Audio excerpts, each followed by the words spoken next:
Jean 11, verset 45 à 48. Jean 11, verset 45 à 48. Et on va lire juste le verset 53. Amen. Plusieurs des Juifs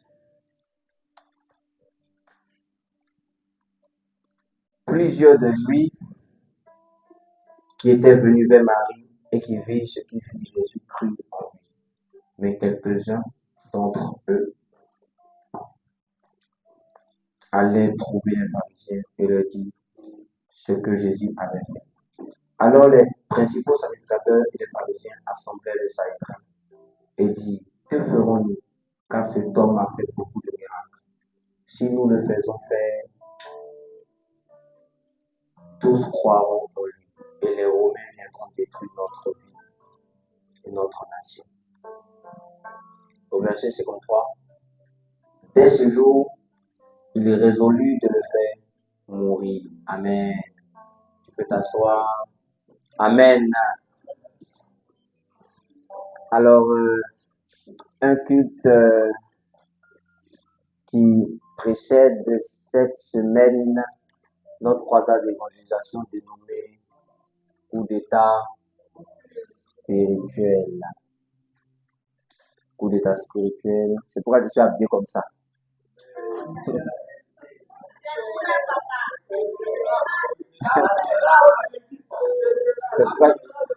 C'est pourquoi je suis habillé comme ça.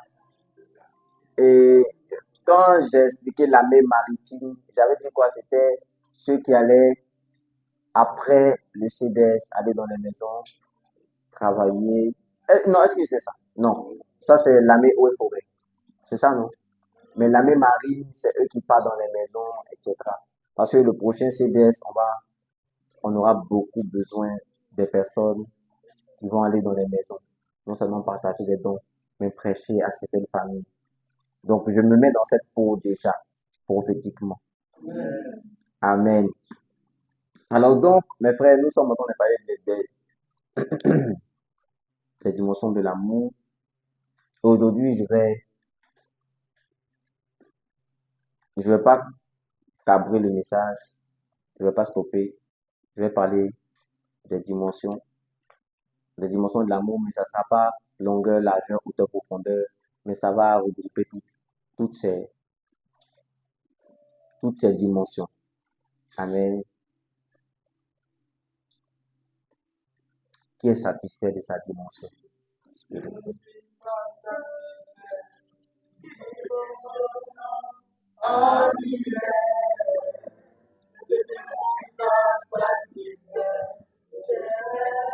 Donc vous répondez en chantant. Amen. Franchement, nous ne sommes pas satisfaits. Nous ne sommes pas satisfaits de nos dimensions. Et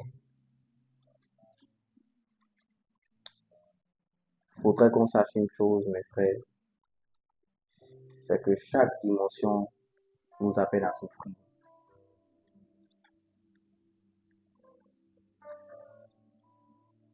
Le vrai problème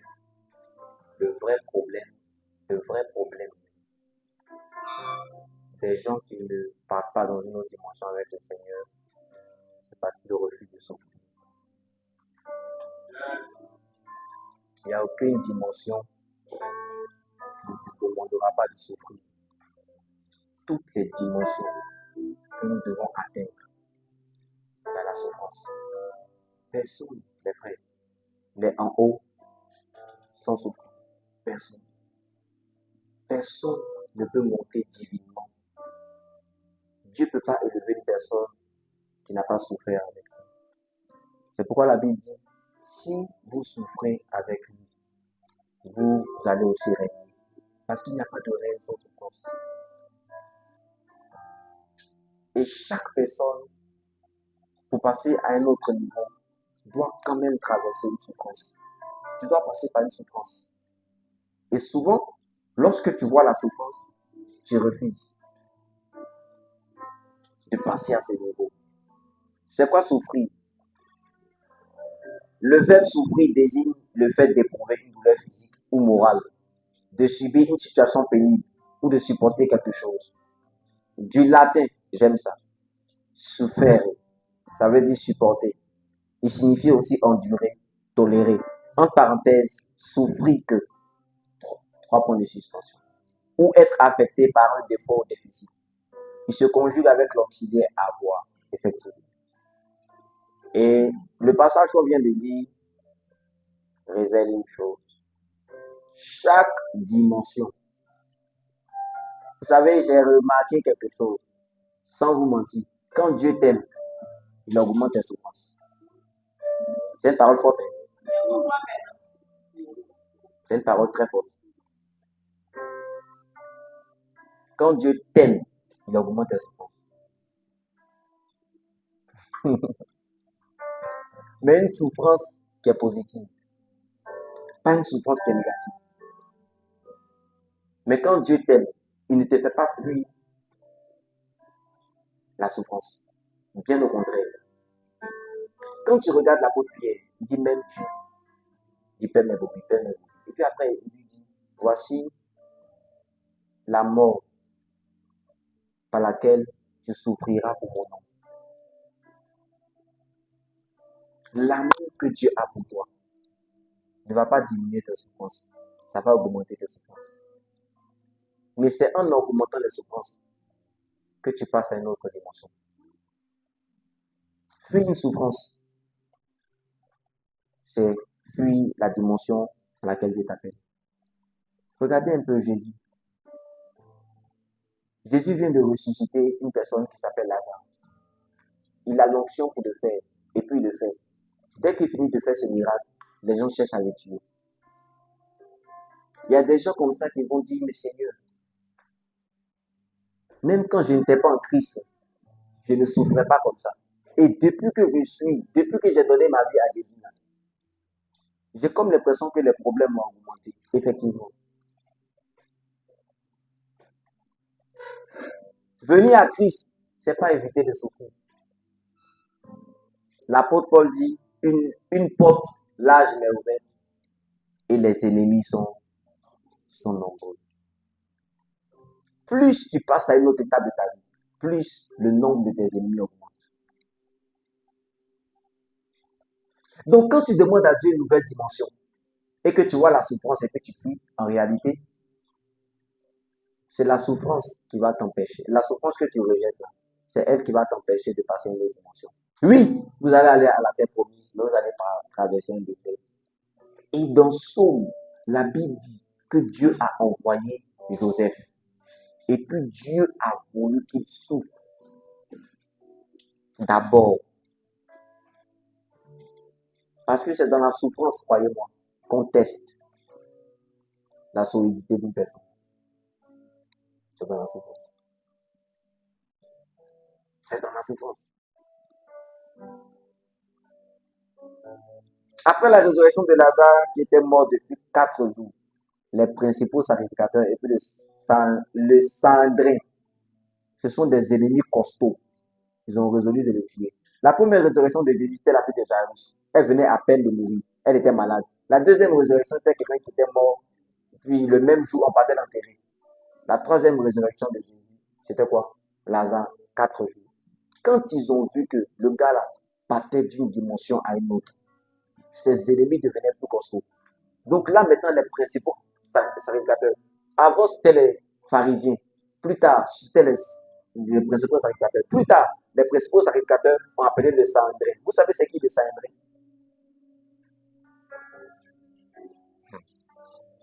C'est une assemblée, un conseil de compétences multiples. À côté du grand prêtre, c'est une autorité puissante qui exerce en Judée seulement, notamment en matière judiciaire.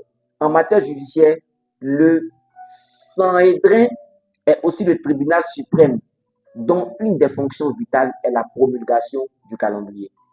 Le Sanhédrin est doté d'un certain pouvoir politique, puisqu'il exerce un contrôle légal sur le roi, ainsi que sur le grand prêtre responsable des activités du temple. Ça veut dire qu'arrivé un moment, la religion même, les religieux n'étaient pas seulement les ennemis de Jésus. Les hommes politiques sont entrés dedans. Hérode, Pilate, Les grands hommes politiques ont commencé à désirer même sa mort.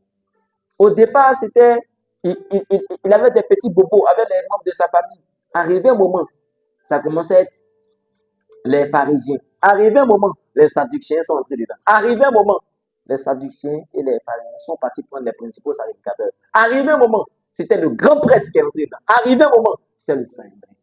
Or, le Saint-Brin, quand ça rentre dans la politique, plus Jésus, vous n'avez pas remarqué, quand Jésus veut faire un miracle, ils attendent. Dès qu'il fait un miracle, ils veulent le tuer. Pourquoi? Un miracle, c'est le surnaturel. Quand Dieu veut t'emmener dans une autre dimension, sache que tes ennemis seront plus costauds. Si vous remarquez la vie de David, vous allez voir que Goliath n'a pas arrêté ses problèmes. Goliath a amplifié ses problèmes. Tuer Goliath, c'était d'amplifier les problèmes de David.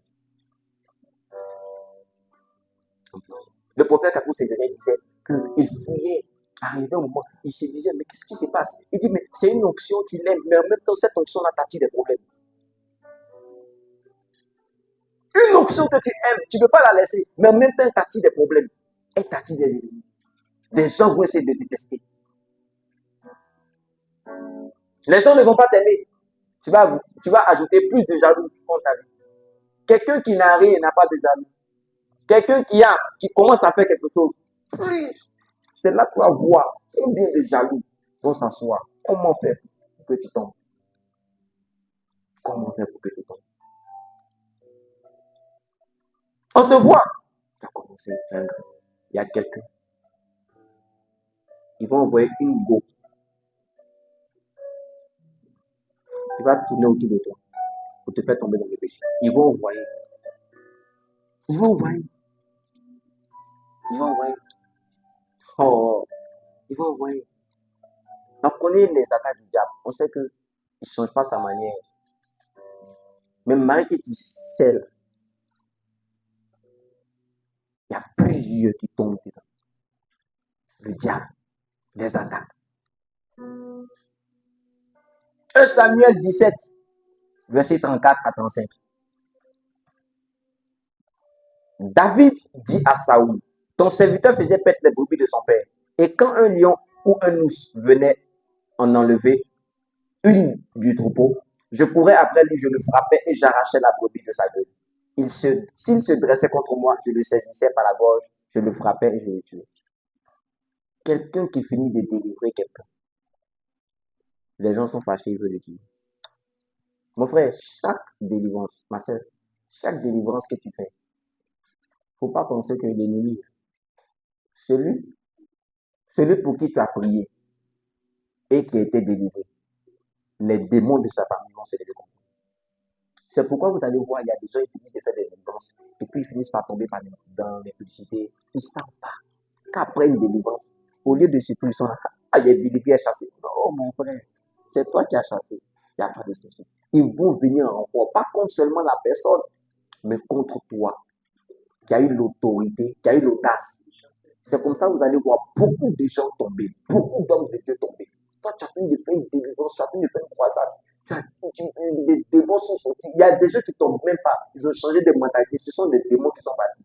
Arrivé au moment où vous voyez ce type de prédicateur-là, il commence à rentrer dans la culpabilité. Parce qu'il y a des attaques. C'est pourquoi prier pour les leaders. Mais non seulement les leaders, mais le leader aussi doit être conscient que s'il n'a pas une vie de prière solide, il est mort. C'est une question de temps.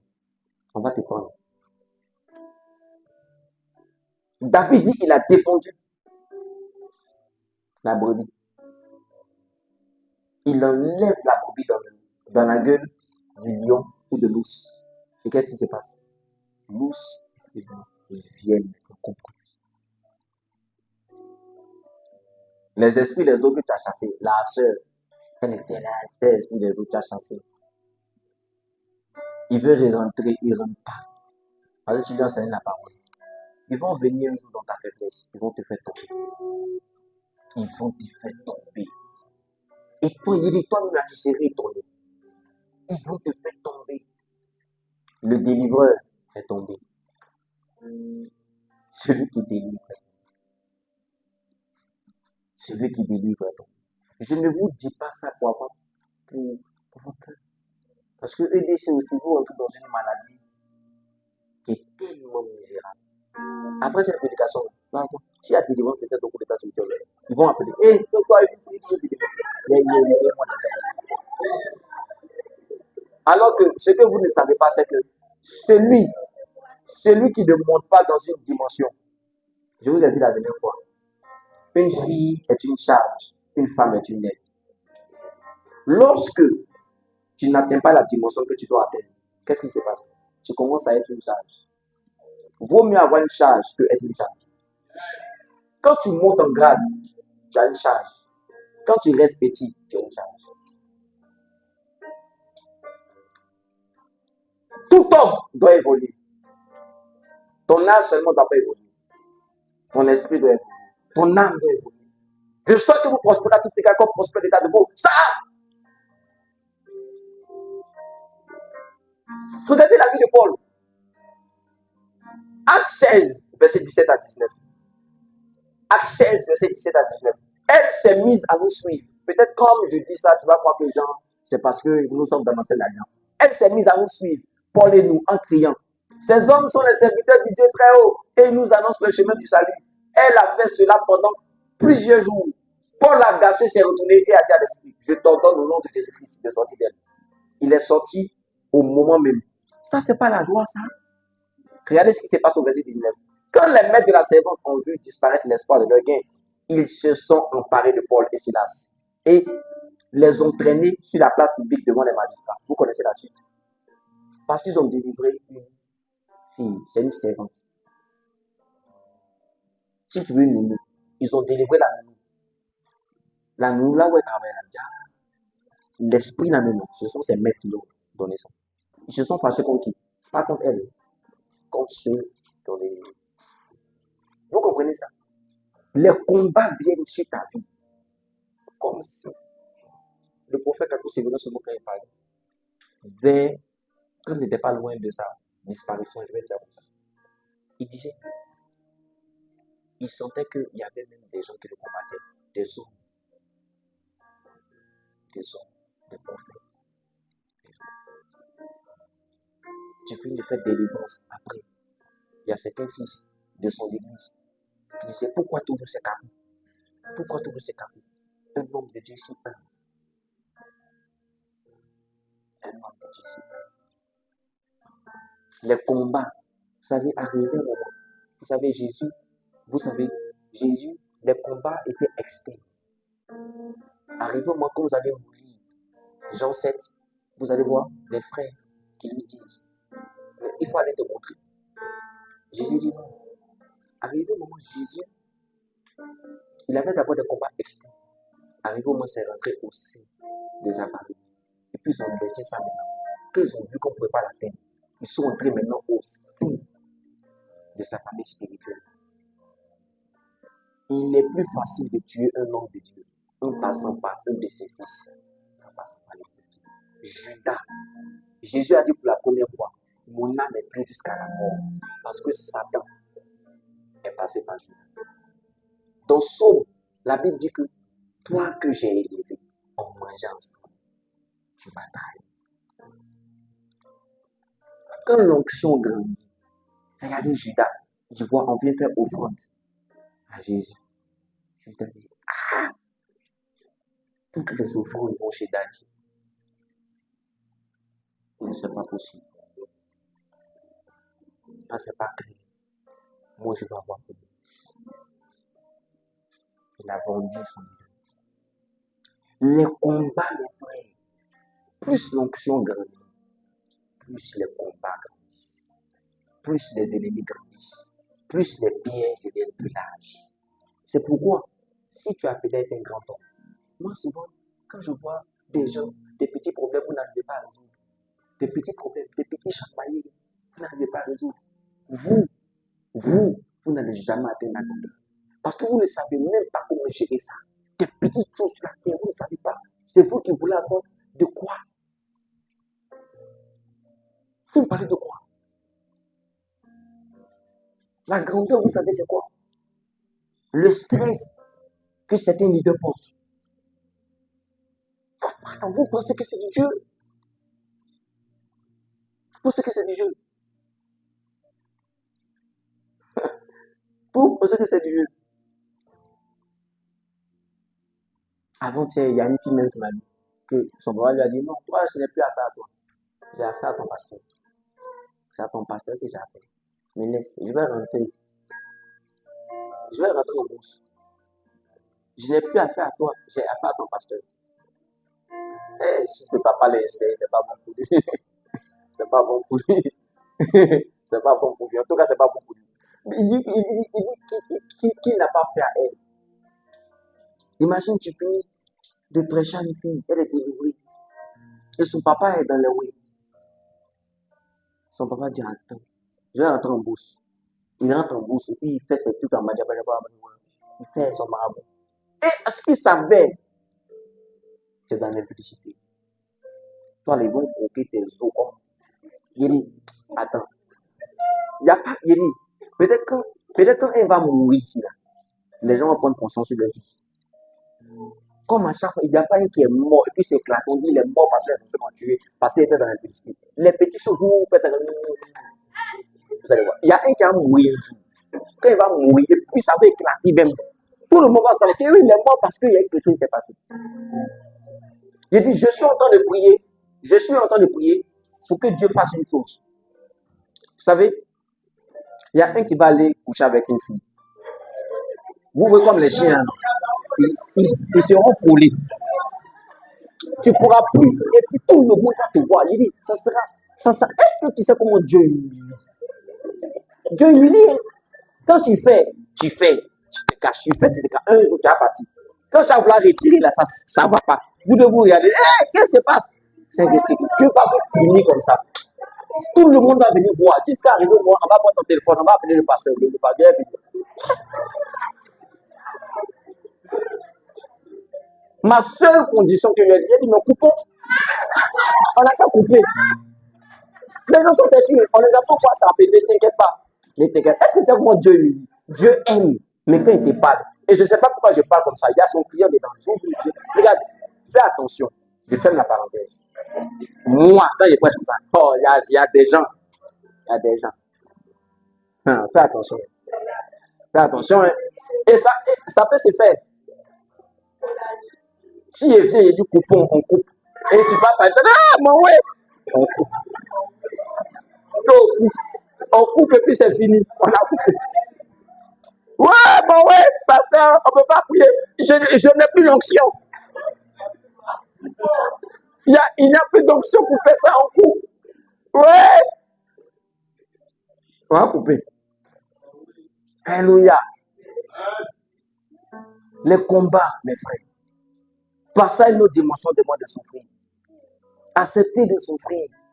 Acceptons. Même connaître les grandes révélations attire le combat. Regardez Paul dans 2 Corinthiens 12, verset 7. Et pour ne pas que je sois enflé d'orgueil à cause de l'excellence de ces révélations, il m'a été mis une écharpe dans la chair, un ange de Satan pour me souffler et m'empêcher de m'enorgueillir. Verset 8. 3 fois j'ai prié le Seigneur de l'éloigner de moi. Verset 9. Et il m'a dit, ma grâce te suffit, car ma puissance s'accomplit dans la faiblesse. Je me glorifierai donc bien plus volontiers de mes faiblesses, afin que la puissance de Dieu repose sur moi. Waouh! Tu sais ce que ça veut dire? Tu peux finir de méditer. Tu as une vraie révélation, mes frères, et puis le combat. Tu as fini de méditer. Quand tu commences à monter dans une dimension de méditation, c'est parce que tu entends des choses qui sont très importantes dans le ciel. Tu ne sais pas. Le combat. Parce qu'à cause d'une révélation, combien de mentalités païennes tu vas briser? Combien de mentalités païennes, quand tu prêches, les gens sont au courant de certaines choses. Ah, quelle révélation! Une révélation. Ça veut dire quoi? Un peuple sans révélation est un peuple sans frein. Ça veut dire qu'il y a des gens qui vont freiner. Il y a des gens qui vont dire, ah, ça, c'est pas comme ça que je devais faire.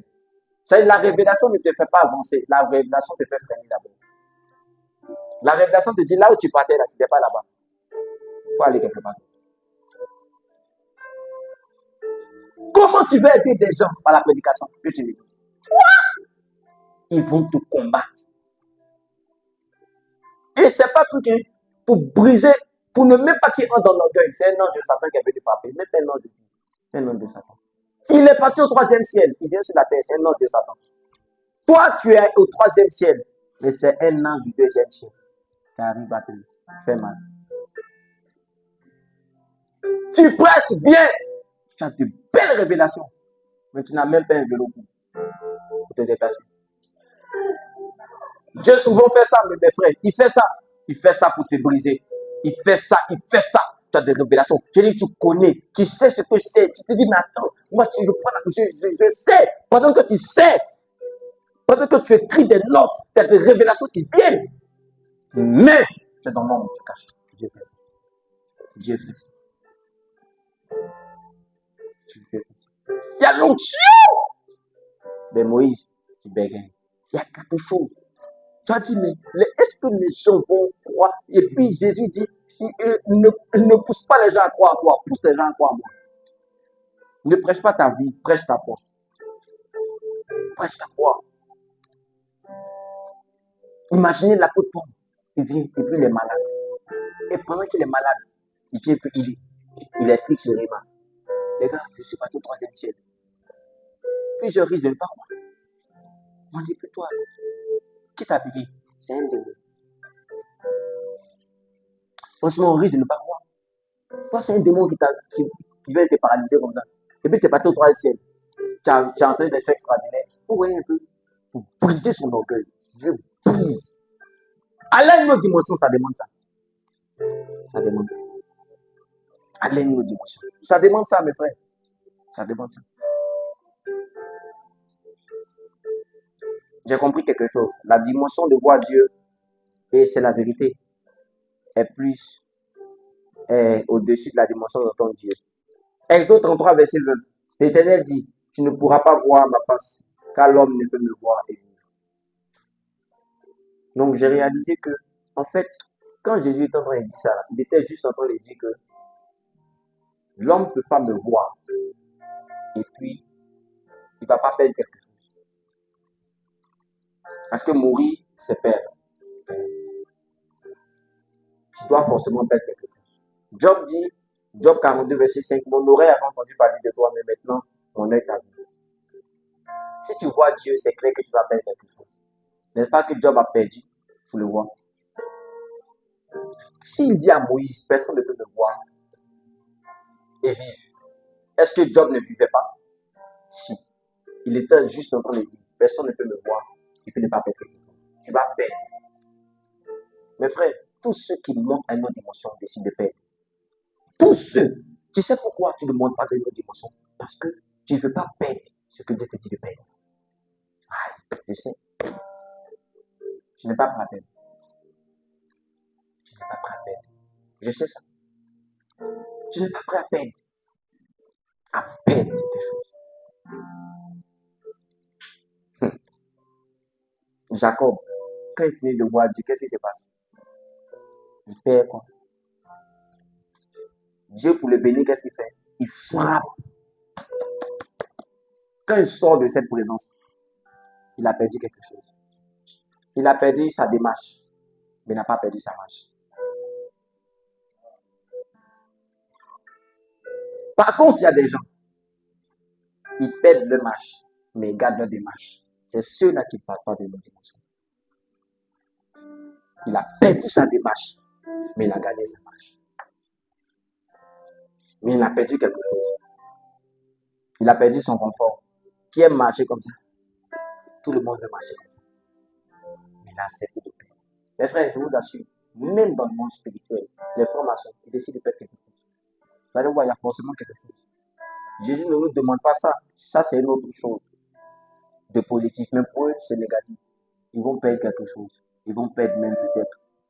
Vous les voyez comme ça, mais ils sont sales de l'intérieur. Sales, très sales. Ils ont une plaie là. Il y a des... Vous qui a regardé Billionaire Club, vous voyez, non? Ils ont des sales choses en fait. Ils ont des plaies qu'ils ont cachées. Le gars fait sortir son chapeau. Il y a des trucs. Tu vois qu'il est toujours en chapeau. Il ne faut pas enlever son chapeau. Tu vas vomir. Mais tu le vois à la télé. Mais ils ont des choses. Ils portent des vestes, ils sont bien vêtus. Mais les gens intimes savent qu'ils ont quelque chose. D'autres ont des poux dans les parties intimes. Ils ont des choses qu'ils donnent à Satan. des choses que toi-même tu ne peux pas imaginer. Peut-être quand tu le vois, non, c'est mon modèle. Oh, ils donnent ça à Satan. Beaucoup donc donnent leur enfant, leur bébé, leur premier bébé. Ils prennent et puis ils donnent. Ils donnent ça à Satan. Même les gens qui sont dans les chansons mondaines, on ne pas, tu n'es pas laissé. Pas t'inquiète. Faut écouter, écoute. Mets ça en playlist. Il y a des artistes modernes qui ont donné des choses à Satan. Ils donnent. Ils donnent. Ils donnent. Jacob perd sa démarche. Jacob. J'ai fait des enquêtes sur la fusée. J'ai vu que lors de son ascension, une fusée perd volontairement des étages et des éléments de structure pour s'alléger et gagner en vitesse. Pour que la fusée parte de nos dimensions, volontairement, elle perd des éléments. Elle perd. Une voiture, pour avancer, qu'est-ce qu'elle fait? Elle perd le carburant. Si toi, tu ne veux pas perdre de carburant, laisse ta voiture. Quelqu'un me comprend? Celui qui ne veut pas perdre, il n'avancera pas. Celui qui veut gagner, celui qui veut garder, celui qui ne veut pas perdre, il n'avancera pas. Mais celui qui veut perdre, il avance. Tous ceux qui décident d'avancer avec leur voiture, ils ont décidé de perdre le carburant en cours de route. Qu'est-ce que tu ne veux pas perdre? Qu'est-ce que tu ne veux pas perdre? Tu n'iras jamais dans une autre dimension. Impossible. Impossible. C'est pourquoi Salomon dit, celui qui garde à l'excès s'appauvrit. Dieu attend tes mains qu'il a donné. Mais donner, c'est quoi? C'est perdre. Si j'ai une chemise que je donne, je l'ai perdue. J'ai donné, n'est plus à moi. Donc, je n'ai plus de chemise. Dieu attend tes mains qu'il a perdu. Jésus dit, j'ai donné ma vie après la reprendre. Si tu veux passer à une autre dimension, tu dois décider de perdre. Et c'est ce que je vous ai dit. Il y a une différence entre perdre et se perdre. Celui qui avance décide de perdre. Mais celui qui n'avance pas décide de se perdre. Tous ceux qui ne partent pas dans une autre dimension, ils deviennent une charge.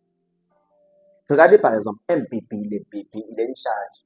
Mais quand son âge avance, forcément à 30 ans, tu auras des charges. Tu ne seras plus une charge. Le bébé doit venir. Ta femme est là. Tu as des charges. N'est-ce pas?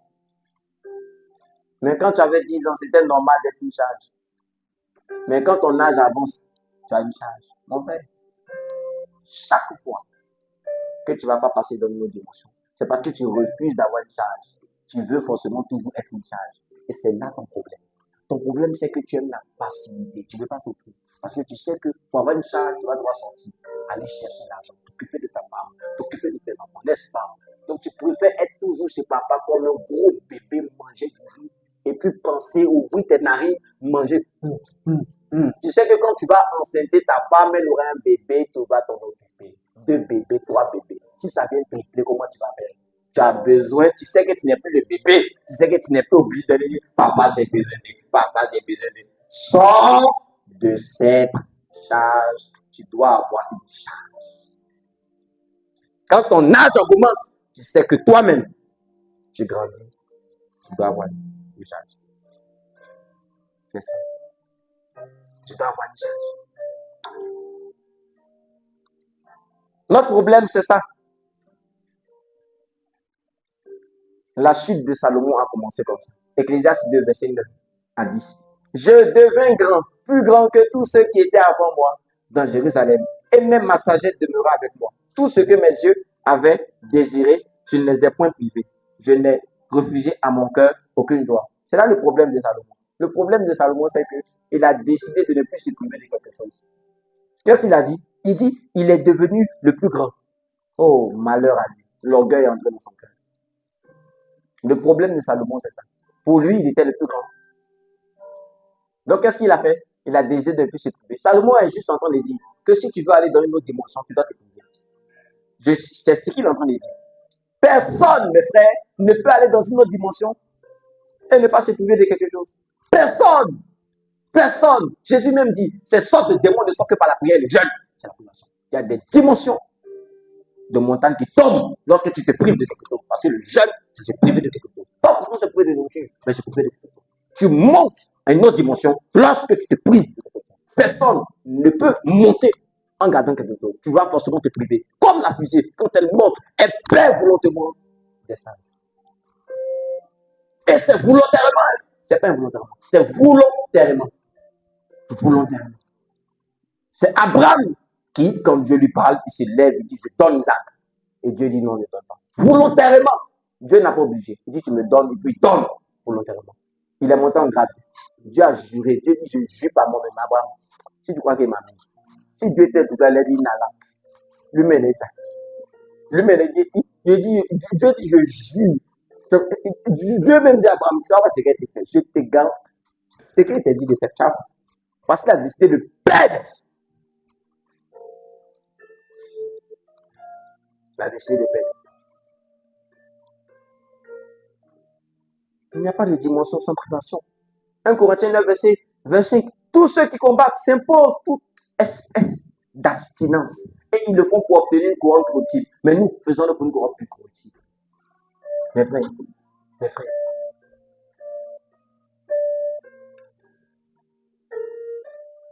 quand vous regardez, je vous dis que ça marche avec tout le monde. Quand vous regardez un homme comme ça, comme les joueurs professionnels, qui connaissent les hommes professionnels, il y a Cristiano, il y a Messi. Si vous savez quelle nourriture il ne mange pas, vous gardez le plein forme. Cristiano a toujours 40, il a 41 ans, je crois. Mais il joue dans de grandes compétitions. Messi a 39 ans. Il joue dans de grandes compétitions. Toi, tu as quel âge? Tu ne peux même pas courir comme eux. Cristiano a 41 ans. Il court, mais toi, tu as quel âge? Mais vous savez, c'est quoi? De quoi il se prive? Donc, quand vous regardez où les ballons, oui, mais non, mais il est fort. C'est le résultat d'une privation. Ces gens-là se privent. Ces gens-là se privent. Ces gens-là se privent. Même par exemple, même quand on parle de, regardez, les centres, même les beaux corps que tu veux, les beaux corps, les belles, tout ça là, c'est se priver de quelque chose. Il y a des gens qui font du sport, mais après qu'ils finissent le sport, c'est qu'ils mangent ça gâte tout ce qu'ils ont. Ton coach même de sport dit, mais tout ce que tu viens de faire, avec nous, tu es en train de manger, c'est comme si tu n'as rien fait. Alléluia. Ce sont des gens qui ne boivent pas certaines choses, ils ne mangent pas certaines choses, ils sont sales. Et toi, tu veux passer dans une autre dimension. Mais tu veux passer dans une autre dimension comment? Je ne suis pas satisfait, tu es satisfait. Toi-même, tu dois chanter même. Je suis satisfait d'une dimension. Hein? Regardez, la preuve qu'on perd des choses. N'est-ce pas? Quand tu étais en première année, vous étiez nombreux dans la salle. Deuxième année, le nombre a réduit. Troisième année, licence, le nombre a réduit. Quand tu t'en vas en master, n'est-ce pas? Doctorat maintenant, peut-être tu sais. Vous savez ce que ça veut dire? Ça veut dire à chaque fois que tu montes, le nombre réduit. Parce que ce n'est pas tout le monde qui monte. Croyez-moi, ce n'est pas tout le monde qui monte. Mes frères, ce n'est pas tout le monde qui monte. À l'aéroport, on ne peut pas compter le nombre de personnes qui sont à l'aéroport. Mais dans l'avion, on sait. On sait. Dans les lieux, dans le pavis, ils sont nombreux. Dans le lieu saint, peu. Dans le lieu très saint, ceux de Saint-Laurent s'arrêtent. Tu sais ça? Quand le nombre réduit, tout simplement. Vous savez, j'ai des amis avec qui on était. C'est pour la vie, celui qui a beaucoup d'amis, les a pour son malheur. Ça veut tout simplement dire que ta dimension te permet, quand tu montes à une autre dimension, à une dimension élevée, tu peux avoir beaucoup de connaissances, mais les amis se réduisent. Je vous dis la vérité. Les amis intimes se réduisent. Non, ouais. Les amis intimes se réduisent. Mais imagine ton petit frère. Tu as ton petit frère. Toi, tu as un terminal. Est-ce que ça peut être ton collègue? Lui, il est au CP. Les amis intimes se réduisent. Parce que c'est quel ami qui a t'aidé? En fait, 5 fois. Quand tu dis à ton bête, ton bête te regarde. Ah non, je jouais bi. Je jouais bi. Il y a des gens dans ces billes qui est dans la tête en ce moment. Ils sont chrétiens, mais ils ne peuvent pas aller dans une autre dimension. Maintenant, je vais vous dire quelque chose. Le fait de ne pas aller dans une autre dimension, tu as une charge. Et il y a un malheur qui tombe sur vous. Ceux qui ne partent pas dans une autre dimension. Il y a un problème. Le problème, c'est que vous allez tomber dans une vraie dimension. Parce que, écoutez, partout on souffre. Partout on souffre. Mais sauf que la souffrance de ceux qui montent là, elle est positive. La souffrance de ceux qui restent, elle est négative.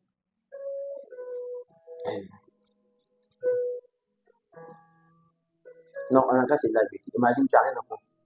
Un an. Sa taille est comme ça. 2 ans, il est comme ça. 3 ans. 4 ans. 5 ans. Ça va te faire mal. Non, mais ça tient. Mais grandit, il y a quoi? 6 ans, il est comme ça. 7 ans, il est comme ça. Ça va te faire mal. Pourtant, vous savez qu'on ne doit pas regarder d'abord ce qui est visible, mais ce qui est invisible.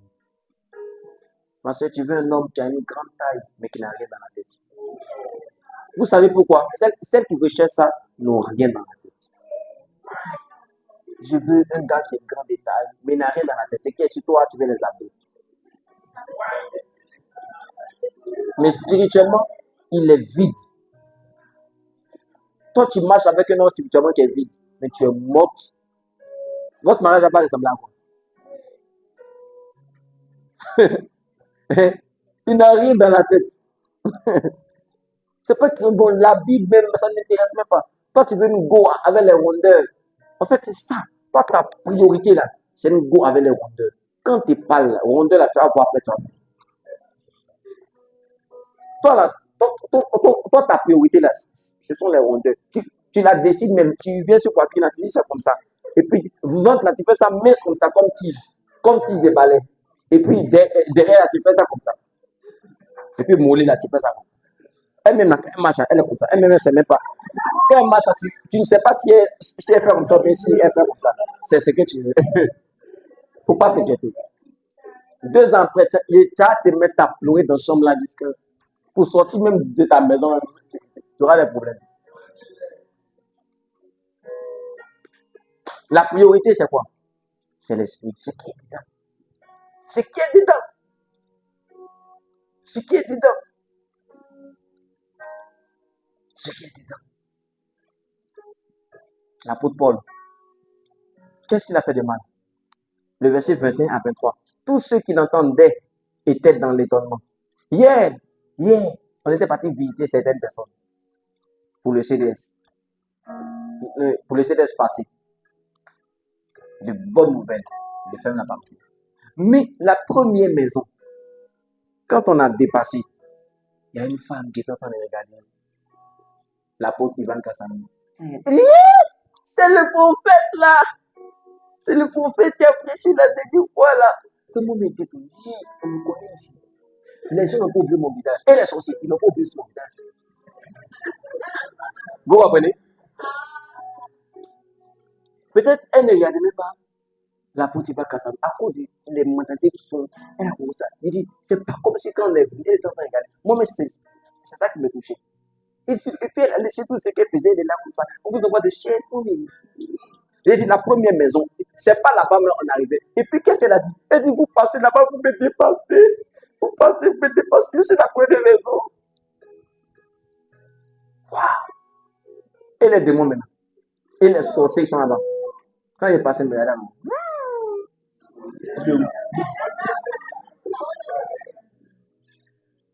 il a fini de faire croisade, les mentalités sont déchaînées. Nous, on peut se dédiluer. Il est venu encore ici. On va entendre en bouche. Et on va entendre en bouche. Nous, on va aller au ciel.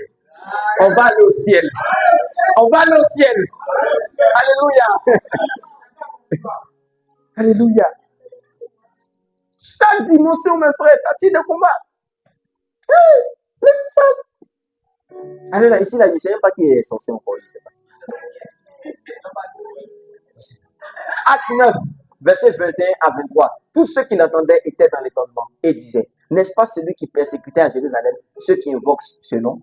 Et n'est-il pas venu ici pour les emmener liés devant les principaux sacrificateurs? Cependant, Saul se fortifiait de plus en plus et il confondait les Juifs qui habitaient à Damas, démontrant que Jésus est le Christ. Au bout de certain temps, au verset 23, les Juifs se concertaient pour le tuer. Parce qu'il était en train de gagner des âmes. Parce qu'il était en train de gagner des âmes. Je vous ai dit ça, non? Je vous ai dit ça. C'est une fille de l'église qui n'est pas ici, qui a eu le songe. Ma maman encore, pratiquement à cette même semaine, elle essaie de m'appeler. Qu'est-ce qui se passe? Elle fait un songe où les gens me cherchaient pour essayer de me ménoter. Une fille fait un songe, dit, des gens sont venus dire, tu vois, ton enfant qui te protégeait là, parce qu'il est mort. Ça, c'est avant mon mariage. On a tué. Il est mort. Maintenant, tu es fini. Ça veut dire que même dans le monde spirituel, ils savent que dans la famille, je suis, Dieu m'a établi là. Maintenant, imaginez tous les sorciers là. Comment on fait pour faire tomber celui que Dieu établit dans la famille? Tomber comment? C'est pas tomber parce que tu es mort. Peut-être dans l'impudicité. Je sais qu'on me guette. Ton mari n'est pas un jour. Toi, on te guette. Et puis toi, quand tu vois deux foutous collés ensemble, qui est en train de marcher comme ça, toi, tu sais qu'on te guette. Et puis, tu regardes le foutou, tu veux manger le foutou. Avec quelle sauce? Tu vois le foutou, tu ne peux pas manger. On te guette, frère, on te guette. On te guette. Tu vas manger, tu auras mal au ventre.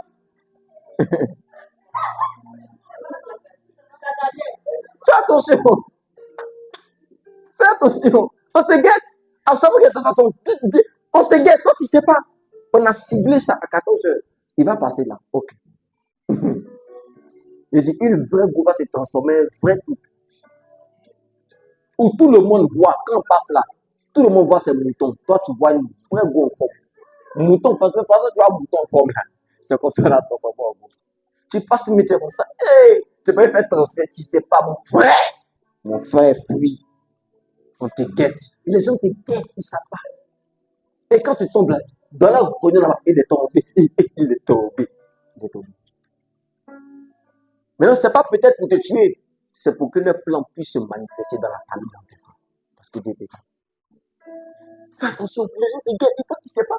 Vous pensez que vous venez à l'église, c'est de l'amusement. Les gens combattent les gens pour ne pas qu'ils viennent à l'église. Tu te combattent.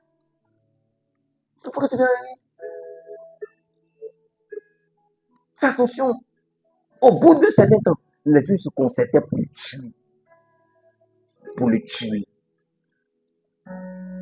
Au bout de certains temps, il y a un temps où quand tu montes en grade, la Bible dit quoi? La Bible dit quoi? Ce qui me plaît, la Bible dit, Saul se fortifiait de plus en plus. Hey!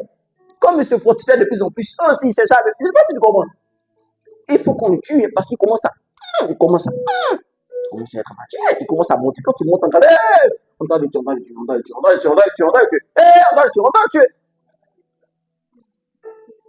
Jésus est né Hérode. C'était Hérode seulement. Les prêtres, les pharisiens, tous ceux qui étaient là, ils ne voulaient pas le tuer.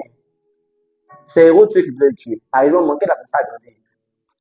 Les sacrificateurs voulaient le tuer aussi. Hérode ou sacrificateur autour de religion. Après, les vrais politiciens sont faits. C'est pas du jeu. Parce que Jésus montait en grade. À 12 ans, il confondait la sagesse des pères. Quand les éléments lui disent, yeah! L'enfant a 12 ans, imagine à 30 ans, il faut qu'on le tue. À 12 ans seulement, à 30 ans qu'il a commencé de lancer, la main s'est gâtée. Il passe des démons. On dit, yeah! Ce gars-là, il faut qu'on le tue. Oh! Tu sais, ils ont dit ça combien de fois? Il faut qu'on le tue, on n'arrive pas à le tuer. Il y a le grand prêtre qui a dit, les gars, tous les jours dans laquelle on ne le tue pas. Tue-le maintenant. À chaque fois, parce qu'il est là grossier. S'il devient trop gros, papa, il va nous botter. Le moment où on est beaucoup, on n'a qu'à le tuer.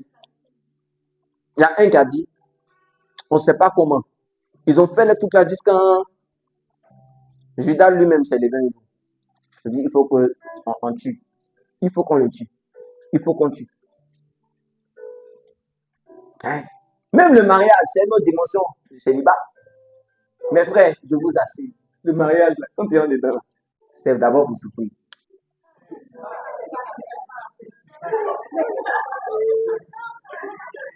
En Ismaël, c'est pourquoi il y a plusieurs qui divorcent.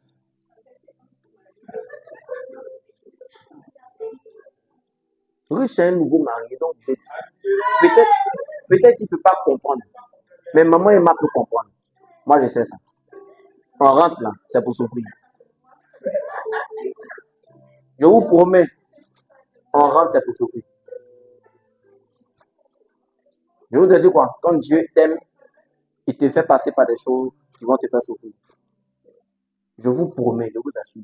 Quand vous n'avez pas cette mentalité, c'est fini. Votre mariage va échouer. Échouez pas dans le thème où vous allez divorcer, mais ça ne sera pas ça dans le mariage. C'est vrai.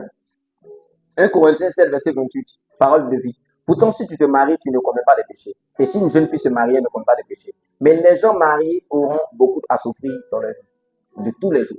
Et moi, je voudrais vous éviter cela. Tu sais ce que ça veut dire? Paul dit, se marier, c'est une autre dimension du célibat. Mais n'oubliez jamais ça là. Les combats des célibataires ne seront pas les mêmes combats des mariés. C'est vrai ou c'est faux? Ok. Un exemple. Aimer une personne, c'est aimer avec ses défauts. C'est souffrir. Tu es sûr que, regarde, tu as une pièce. Une pièce, n'importe quelle pièce. Merci. Ah, là. N'importe quelle pièce. Ça là, on avait un mot. Ça là, cette face, c'est combien?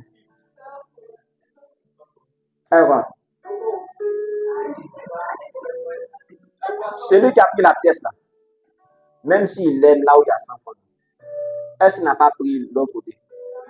Qui peut dire j'ai pris ça là et puis il laisse ça? Quelqu'un peut comprendre? Même si tu n'aimes pas ça là, du moment que tu as pris là, tu as pris le complet. Mes frères, le mariage c'est la souffrance. Non, je t'ai aimé, mais ne comprends pas ce que tu fais là. Oh, tu as pris tout. Donne-moi un amen. C'est la vérité. Les gens pensent qu'ils ont pris ce côté-là. Hein? Et quand tu vois l'autre côté-là, tu dis, hey, c'est quel côté ça? Hey. Tu as pris quoi? C'est tout ça qui fait 100 francs. Quelqu'un me comprend? C'est tout ça qui fait 100 francs. Donc il y a des gens, quand ils rentrent dans le mariage, là, ils veulent couper. Mais tu sais que si tu coupes là, personne ne va vouloir prendre la pièce. Parce que c'est ça que derrière là, il y a un truc qui ressemble à un poisson. Il y a un truc qui ressemble à un poisson. Non, je ne suis pas en train d'acclamer les défauts des gens qui doivent s'améliorer. Mais je dis, tu as pris ça là. C'est ça le mariage. Ça là, ça te fait sourire. Ça là, ça te fait pleurer un peu. C'est ce qu'on appelle souffrir, c'est ce qu'on appelle supporter. Et est-ce que c'est pas ce que Jésus a fait? Jésus sait que l'église n'est pas parfaite, mais il a pris tout.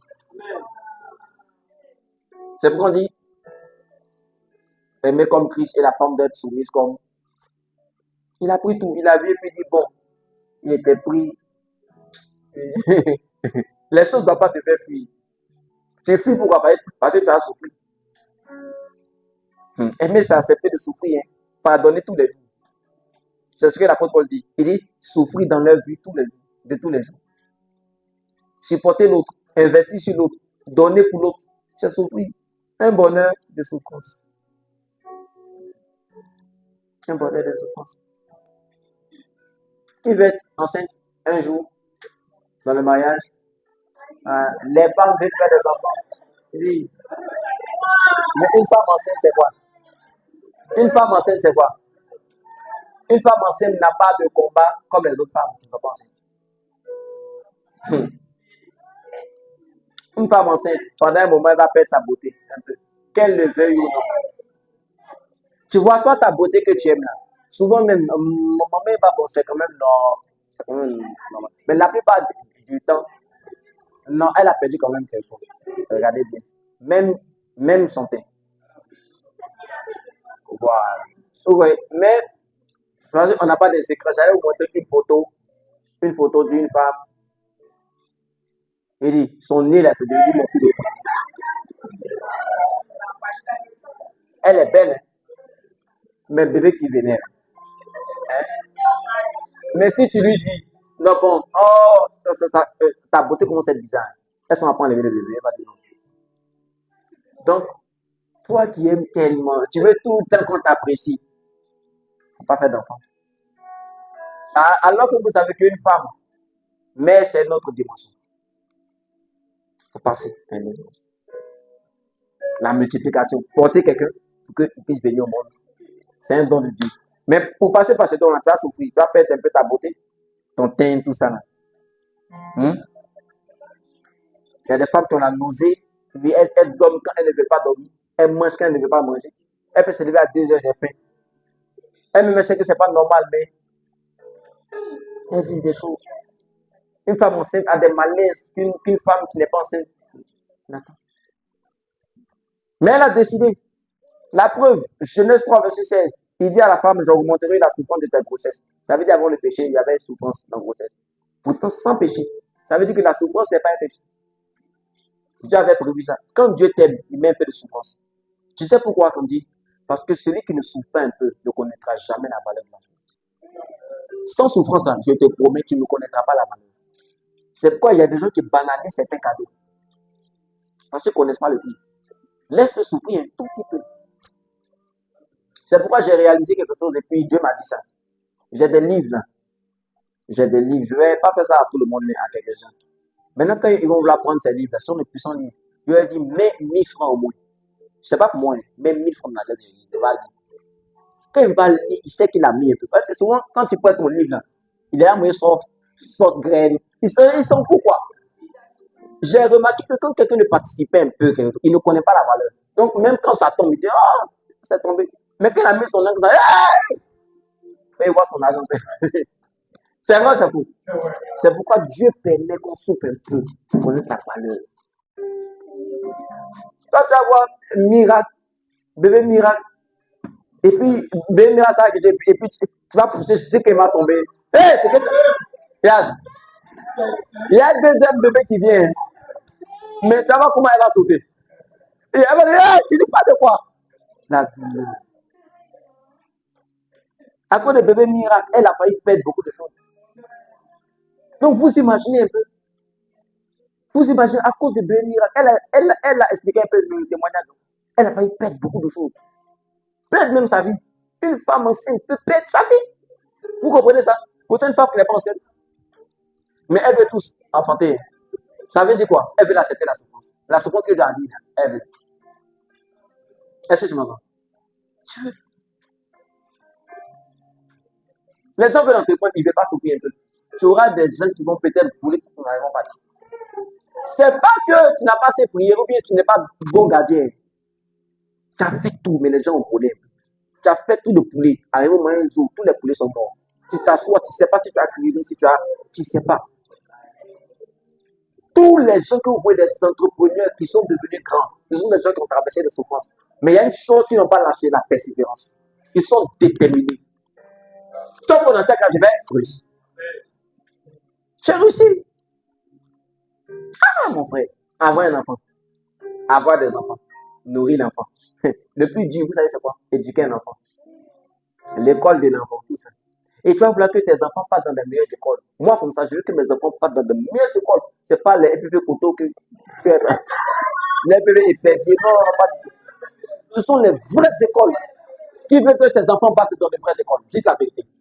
N'est-ce pas? C'est vrai, non? Mais tu sais que c'est un prix.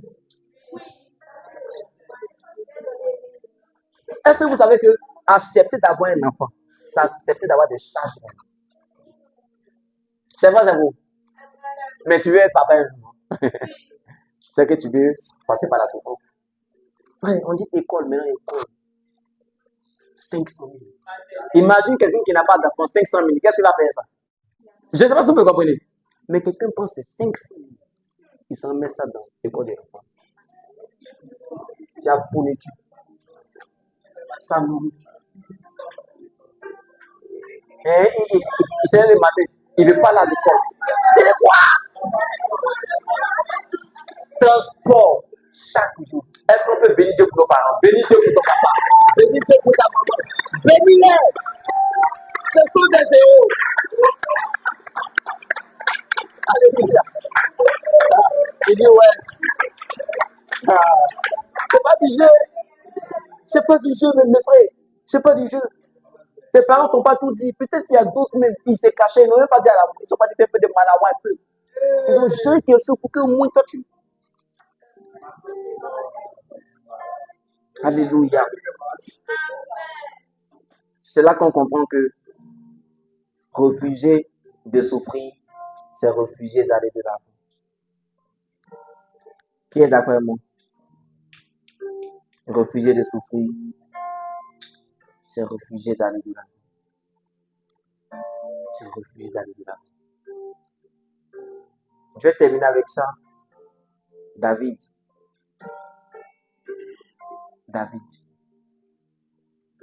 Ça m'a tellement fait mal. Je ne vais pas lire les bons. 2 Samuel 10, verset 15 à 19.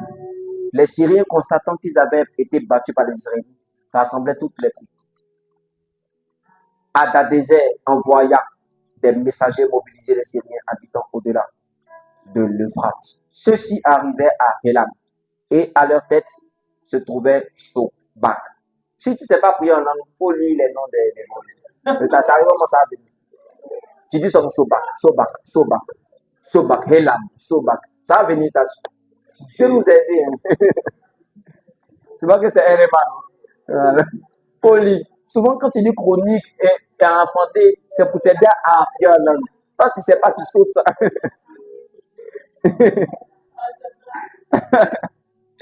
Amen. Vous savez, commandant en chef de l'armée de Hadadézer, David en fut informé et rassembla toute l'armée israélite. Bon, je vais sauter toutes ces parties-là. En fait, sachez que, arrivé un moment, David avait envoyé certaines personnes parce qu'il a appris que, je donne l'exemple, dans un royaume, le papa est mort, donc c'est le fils qui l'a succédé, tu vois. Donc David, comme il avait de bonnes relations avec son papa, et il a vu que son papa s'était bien comporté avec lui quand c'était devenu roi, qu'est-ce qu'il a fait? Il a envoyé quelques ministres pour aller saluer. Ah oui, tu connais l'histoire, hein? Pour aller saluer. Et puis, pour lui dire, mes félicitations au nouveau roi, quoi, au nouveau président de la place. Tu sais ce qu'ils ont fait? Quand David a envoyé ses ministres, il y a un gars qui a donné un mauvais conseil au roi. Oh, est-ce que ça, David a envoyé là, ce sont des espions. C'est pour venir regarder notre tête. Tu sais qu'est-ce qu'ils ont fait aux ministres? Ils les ont appelés. On les a attrapés, on les a rasés, on les a fait bibel, et puis on a enlevé de bas. Et puis, on dirait qu'on a rasé tout le poil même, effectivement.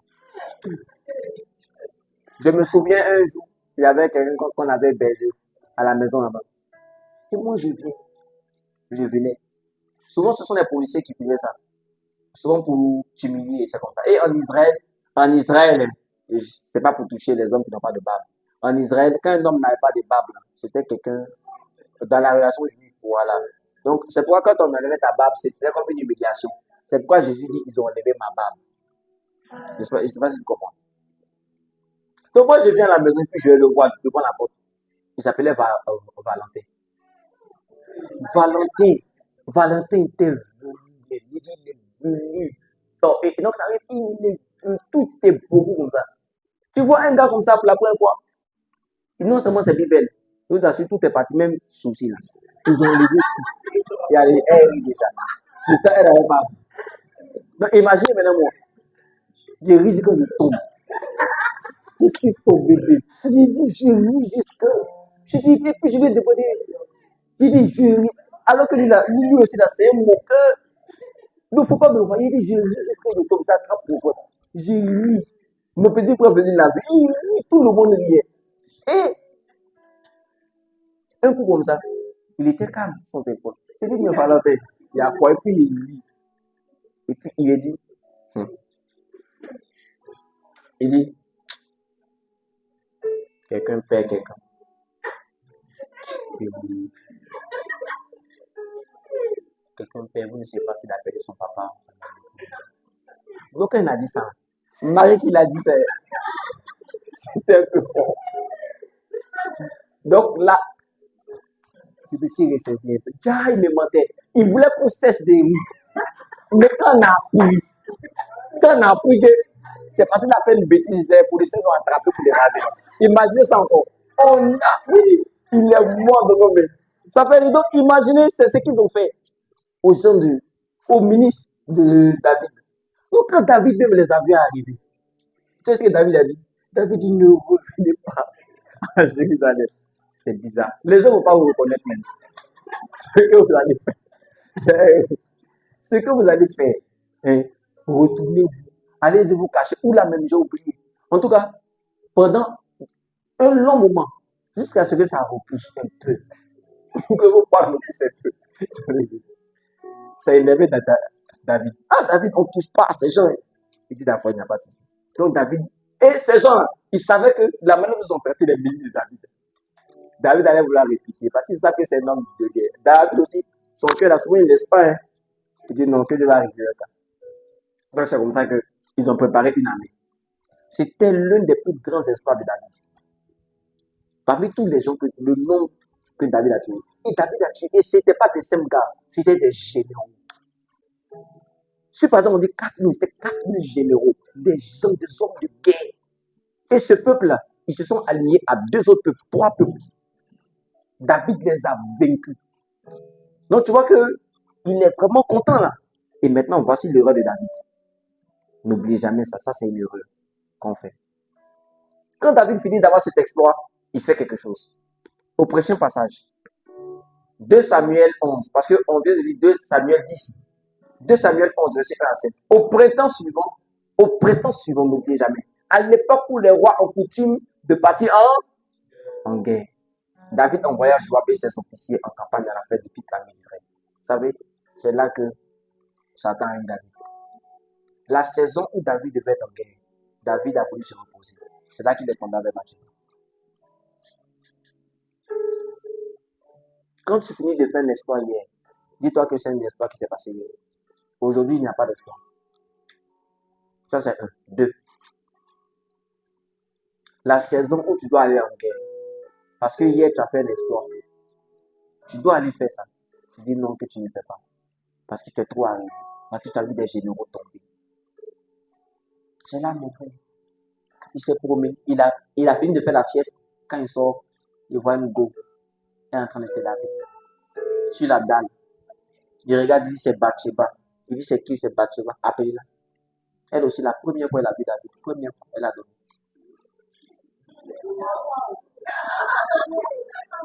Tranquillement. Et là, elle est tombée enceinte. Tu sais ce que Satan fait? Satan. Et la Bible dit, elle avait fini de faire quoi? Elle venait de se purifier de ses règles. Ça veut dire que ses règles venaient de finir. Mais moi, je réalise que c'est vrai, c'est rare. Mais une femme qui finit ses règles à l'instant, elle ne peut pas tomber enceinte. C'est une punition de Dieu. Dieu voulait punir David. Elle est tombée enceinte. Et l'enfant est mort. Vous savez, et c'est là maintenant vous allez voir dans la famille de David. Ses fils se sont révélés contre lui. Il y a eu beaucoup de malheur. Quand ce n'est pas le temps de repos et tu te reposes, il y a des gens qui prennent plaisir à se reposer les lundis. Pourtant, ils doivent aller au travail. Tu sais là où tu dois être et puis tu n'es pas là. Il ne faut pas t'inquiéter. Tu seras là où Satan veut que tu sois.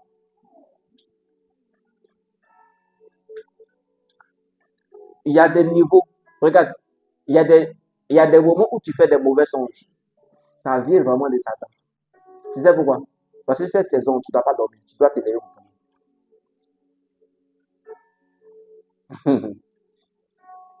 Là, tu n'as pas prévu que tu dors. Mais tu dors. Tu dis que tu es fatigué. Il ne faut pas t'inquiéter. Son chat, voilà, ça va te réveiller. Tout ça, tout ça. On t'a pas encore poursuivi quand tu es tombé jusqu'à non. Comme mon ami, il était au chico jusqu'à le maudit et puis qu'il se lève. Comme toi, tu as fait ce type de songe. Tu dors comme tu veux dormir. David s'est permis de se reposer parce que c'était le roi. Pourtant, ce n'était pas le temps de repos. C'était la saison où les rois devaient partir en guerre. Il y a des saisons dans ta vie, mes frères. si tu les rates pour aller dans une autre dimension, crois-moi, tu te dis que tu es déjà arrivé parce que hier, tu as tué 400 généraux. Faites attention, faites attention. L'homme qui progresse, c'est celui-là qui va voir la main de Dieu. Il y a une facette de Dieu que tu n'as pas encore vue. Ne te dis pas que parce que tu as déjà vu on rentre dans l'orgueil subtilement et on rate les saisons que Dieu nous offre. On ne peut pas faire ça avec l'argent. Quand tu sais que si hier tu as 400 millions et que demain tu as une opportunité d'avoir 100 millions, tu as rejeté. Mon frère, même si c'est 500 000, tu es d'accord avec moi que tu as bâti. On est plus. C'est-à-dire que là, tu n'as plus sommeil. Écoutez, je vais vous dire quelque chose. Je vous promets. Si les gens ici ont sommeil, on prie. On dit on prie, on fait faire des prières. Les mêmes gens qui sont en train de dormir là, on dit, on est pas jusqu'à. Il dit la sommeil. Ils sont même, ils sont en train de dormir. Et puis on dit, hé, on va partager 500 000 à quelqu'un. Je te promets. Sommeil va partir. Le gars va s'asseoir, il va s'asseoir bien. On va dire non, il n'a pas sommeil. Il n'a pas sommeil. Sommeil est parti. Qu'est-ce qui fait que c'est belle? La même manière que tu dis sommeil, tu ne peux pas contrôler. Il y a des choses qui comprennent ça. C'est là où ton cœur est, là où ton présence est. Fais attention. David, tu es fatigué comment? Tu es fatigué et puis tu as la force pour coucher une fille. Tu as la force d'attaquer. Il dit à Joab de partir. Il ne va pas. Il n'y a pas de souci. Mais tu as la force de regarder une fille. Et la Bible dit, c'est rare en hébreu. Vous savez ce que ça veut dire? Il a pris le temps de l'analyser. Il n'a pas vu seulement. La Bible dit, quand il s'est arrêté, dans le mot grec, il a contemplé. Arrivé au moment où il a regardé comme ça, de loin. Ouais. On dit, c'est femme de qui? C'est femme de Uri. Uri, là, c'est son gars dans l'armée. Et il y a du Uri. Oh, comment il peut avoir une go? S'il était en guerre, est-ce qu'il allait tomber dans le cœur du temps? Effectivement. N'oublie jamais, les saisons que tu auras dans ta vie, ce sont des opportunités pour le diable de te guérir. Les saisons que tu rates. Quand tu as raté une saison, il ne faut pas penser que tu vas l'attendre, ça va revenir. Non. Tu seras maintenant dans l'opportunité du diable de te détruire. Et tu vas faire un faux pas quelque part. Tu vas faire un faux pas. Et c'est là que tout a basculé dans la vie de ta vie.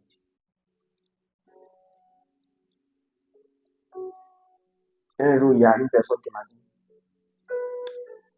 ça c'est un de mes amis dans le ministère.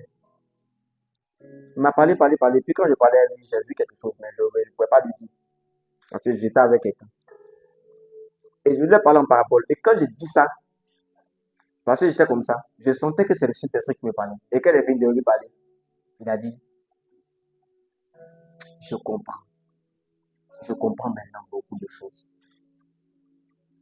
Quand c'est une saison, par exemple, pour laquelle tu dois te marier, et tu ne te maries pas, mais c'est la saison même de ton mariage, et tu ne te maries pas. C'est-à-dire que tu avais la cheminante et le fiancé. Fiancé même, ça arrivait à un niveau même. Et c'est la saison de vous marier, vous ne vous mariez pas. C'est une question de temps. Il y a un niveau de mourure qui peut venir. Et tu peux ne pas arrêter ça. Qu'est-ce que Jésus a dit? Jésus dit, s'il n'avait pas abrégé ce temps-là, même les élus seront contents. Tu es élu dans le mariage, mais il y a un temps où tu ne peux pas abréger. Mais peut-être c'est la saison à un moment, tu ne pourras pas. Tu n'as pas eu la sagesse de te marier. Quand c'était la saison du mariage, je dis bien. Il y a des saisons quand tu rates. Satan ne va pas rater sa cible. Il va puiser le temps. Alléluia. J'aimerais qu'on puisse prier.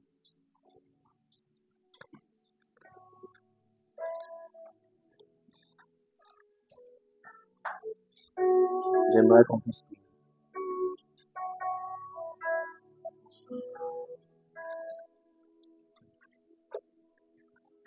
Que Dieu te révèle les saisons de ta vie.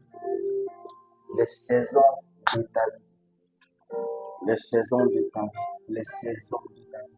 La saison d'aller en guerre, il n'est pas en guerre.